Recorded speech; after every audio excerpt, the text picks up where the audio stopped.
ഒരു കായ്കനികളും മുളക്കാത്ത ഉണ്ടാവാത്ത കാലത്ത് മുഹിയുദ്ദീൻ ഷെയ്ഖ് മുഴുവൻ കായമരങ്ങളിലും കായകൾ നിറച്ചു കൊടുത്ത മഹാനാണ്. അത്രക്ക് കറാമത്തുണ്ട്. അതിന് മറുപടി റിഫായി ഷെയ്ഖിനെ പറ്റി പറയാണ്, കനിയും അത് നട്ട് തീയും വളം വെച്ച് അക്കനി എല്ലാവർക്കും തിന്മയും കൊടുത്തോവർ. ഒരു കാലത്ത് റിഫായി ഷെയ്ഖ് നട്ട് നല്ല വലിയ വളം ഉണ്ടാക്കി കൊടുത്ത് നല്ല കായ്കനികൾ മുളച്ചപ്പോ തീയിട്ടിട്ട് അങ്ങോട്ട് നശിപ്പിച്ചിട്ട് സെക്കൻഡുകൾക്കുള്ളിൽ ഉടനെ തന്നെ മരം വലുതായി അതിലെ പഴങ്ങൾ എല്ലാവർക്കും തിന്നാൻ കൊടുത്തു. അവിടെ കൊല്ലങ്ങൾ കഴിഞ്ഞിട്ടാണ് തിന്നാൻ കൊടുക്കുന്നത്. ഇവിടെ കത്തിച്ച് നശിപ്പിച്ച് എന്റെ സെക്കൻഡുകൾ കഴിയുമ്പോഴത്തേക്ക് അടുത്ത മരങ്ങൾ ഉണ്ടാക്കി കൊടുത്തു. ഇതെന്തിനാ പറയുന്നത്? റിഫായി ഷെയ്ഖിനാണ് പോരിശ കൂടുതൽ എന്ന് പറയാൻ വേണ്ടി ഈ സമൂഹത്തിന്റെ മുമ്പിൽ ഇത്തരത്തിലുള്ള ധാരാളം, ഞാനത് വിശദീകരിക്കില്ല.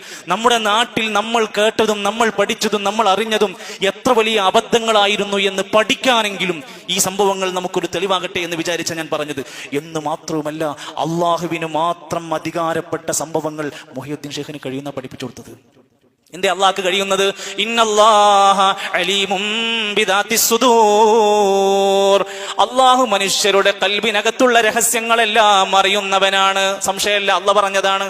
എന്നാൽ മുഹിയുദ്ദീൻ ഷെയ്ഖിനെ പറ്റിയും പറയുന്നു, കണ്ണിൽ കാണാത്തതും കൽബകത്തുള്ളതും കൺകൊണ്ട് കണ്ട പോൽ കാട്ടി പറഞ്ഞോവർ. കണ്ണിൽ കാണാത്തതും കൽബിനകത്ത്, നിങ്ങളുടെ കൽബിനകത്തുള്ളത് മുഴുവൻ കണ്ട പോലെ പറയാൻ മുഹിയുദ്ദീൻ ഷെയ്ഖിന് കഴിയും. സഹോദരങ്ങളെ, അബൂബക്കർ സിദ്ദീഖ് റളിയല്ലാഹു അൻഹു ഇല്ലാത്ത പോരിശ, ഉമർ തങ്ങൾക്കില്ലാത്ത പോരിശ എങ്ങനെയാണ് അതിനൊക്കെ കാലങ്ങൾക്ക് ശേഷം വന്നൊരു വ്യക്തിക്ക് വളം വെച്ചു കൊടുക്കുന്നത്? എന്തിനാണ്?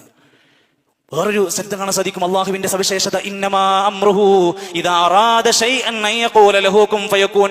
ഒരു വസ്തുവിനോട് ഉണ്ടാകൂ എന്ന് പറഞ്ഞാൽ, അള്ളാഹ് ഒരു കാര്യം കുൻ എന്ന് പറഞ്ഞാൽ ഉണ്ടാകും.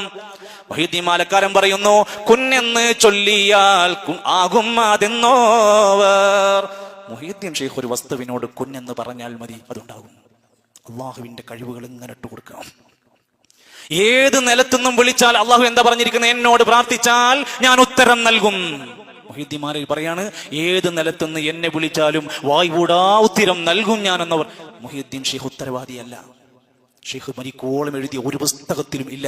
ഞാൻ പറഞ്ഞല്ലോ, കാലങ്ങൾ നൂറ്റാണ്ടുകൾ കഴിഞ്ഞ് കേവലം 400 കൊല്ലം മുമ്പാണ് ആ മഹാനെ കുറിച്ച് കളവുകൾ എഴുതി പ്രചരിപ്പിച്ച് പള്ളികളിൽ പാടി പണമുണ്ടാക്കി ഭക്ഷണം കഴിച്ച് പിരിഞ്ഞു പോകുന്ന പണ്ഡിതന്മാർ ഈ നാട്ടിലെ ജനങ്ങളോട് ചെയ്ത തോന്നിവാസങ്ങളുടെ ക്രൂരതകളുടെ വെറും ഉദാഹരണങ്ങൾ മാത്രമാണ്. പഠിക്കാൻ നമ്മൾ സന്നദ്ധരായാൽ നമുക്ക് കാണാൻ സാധിക്കും. എന്റെ പ്രിയപ്പെട്ടവരെ, ഖുതുബിയത്ത് ഉണ്ടാക്കിയിട്ട് അദ്ദേഹം അത് ചൊല്ലണമെങ്കിൽ നിബന്ധന വെച്ചു. നോക്കൂ നിങ്ങൾ, ദീനിന്റെ വളച്ചൊടിക്കുന്ന രംഗം. ഖുതുബിയത്ത് ചൊല്ലുന്നതിന്റെ മുമ്പ് ഒളു ഉണ്ടാക്കണം, 12 റക്അത്ത് നിസ്കരിക്കണം, വൃത്തിയുള്ള സ്ഥലത്തിരിക്കണം. ഖുർആൻ ഓതണ്ട നിബന്ധന? ഇത്ര നിബന്ധന ഖുർആനിലുണ്ടോ?